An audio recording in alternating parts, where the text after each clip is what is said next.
दोस्तों, polling booth पर vote डालने के बाद आपने भी कभी न कभी अपने हाथ की उंगली पर लगी स्याही के साथ सेल्फी जरूर ली होगी और राजनीतिक दलों से जुड़े नेताओं से लेकर आम वोटर तक में इसे लेकर काफी ज्यादा क्रेज देखने को मिलता है। लेकिन क्या आप जानते हैं कि पोलिंग बूथ पर लगाई जाने वाली स्याही कहां और कैसे बनती है और क्या इसे कोई भी बना सकता है? आपके मन में ऐसे कई सवाल होंगे, तो चलिए इन सवालों के बारे में जानते हैं। लेकिन जानने से पहले प्लीज वीडियो को लाइक करें और चैनल को सब्सक्राइब करें। दोस्तों, 1962 के लोकसभा चुनाव में पहली बार पारदर्शी और फर्जी वोटों को रोकने के लिए उंगली पर स्याही लगाने की शुरुआत हुई। इसके बाद हर लोकसभा और विधानसभा चुनाव में इस पक्की स्याही का इस्तेमाल होता आया है। जब पहली बार स्याही का इस्तेमाल हुआ तब चुनाव आयोग का मानना था कि स्याही लगाने से कोई दोबारा वोट नहीं डाल पाएगा और धांधली रोकी जा सकती है। और तब से लेकर आज तक सिर्फ एक ही कंपनी स्याही को बनाती आ रही है और इस कंपनी का नाम है Mysore paints and varnish limited और इस कंपनी को कर्नाटक सरकार चलाती है। हालांकि इस कंपनी की शुरुआत साल 1947 में हुई थी। तब इस कंपनी की नींव नलवाड़नी कृष्णा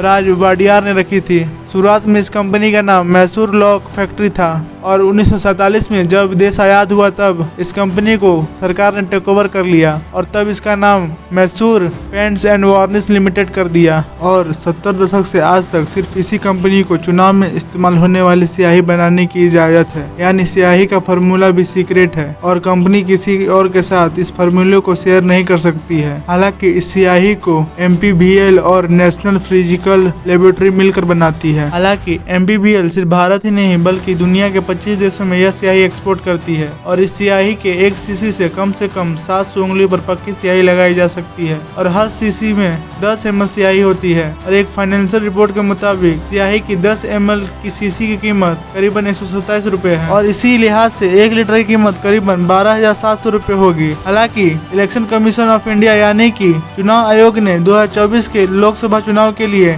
MPBL को 26 लाख वॉयल से ज्यादा स्याही बनाने का जिम्मा दिया है और स्याही का प्रोडक्शन भी अंतिम फेज तक चलेगा।